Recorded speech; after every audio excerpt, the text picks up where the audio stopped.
No,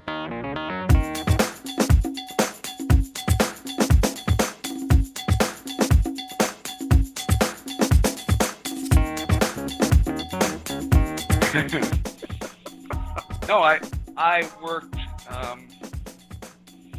I did burlesque in Florida.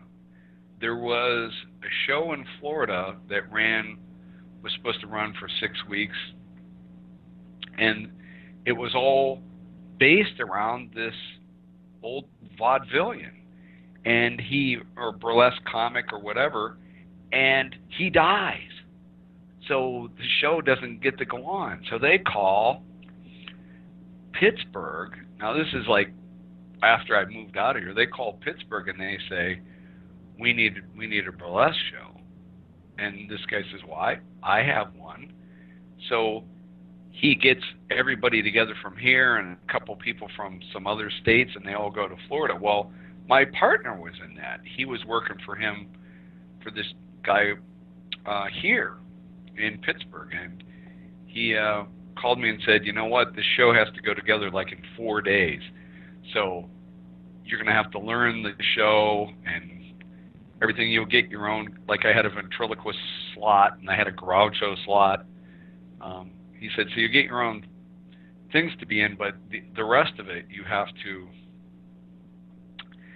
going to have to learn, you know, all the meet me around the corner in half an hour and all those routines. You'll have to learn and do all those in 4 days before it goes on. I'm like, okay. And it was 70 degrees, 70 below in Chicago at the time. And I was living in an old house that was really drafty.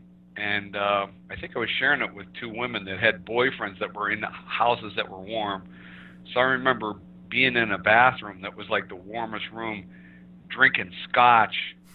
And I don't drink, and I don't like scotch, but I was so cold.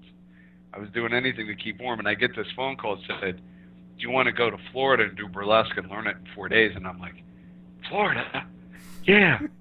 You know, you turn into that wolf, like with the, the pig, so, yeah, Florida, I go to Florida, yeah. So that's what happened. But they did sort of burlesque kind of stuff in that show too. Just like, it was like Sugar Babies. And I heard that's coming back. Is it? And if, I don't know if you know it or not, but that show started off with your variety act in that show.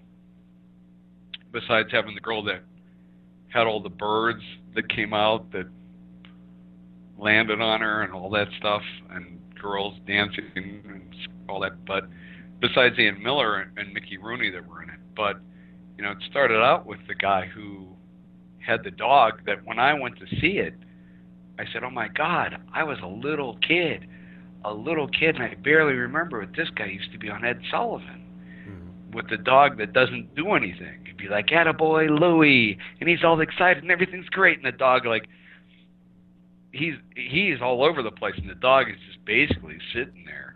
I mean, and he would get him to sit up. He'd go, come on, sit up, boy, and he'd go, let me help you, and he'd hold him, and he would be like this, like all like there's like no spine, or he'd have him jump through a hoop, and he's like, is it too high for you, boy? A little lower, and he would lower it down, and then finally the dog would just walk through it. It was a great act, but when he left that show, that's when Ron Lucas came in, and with that show for, and then Jeff Dunham was with it after that for quite a while too. So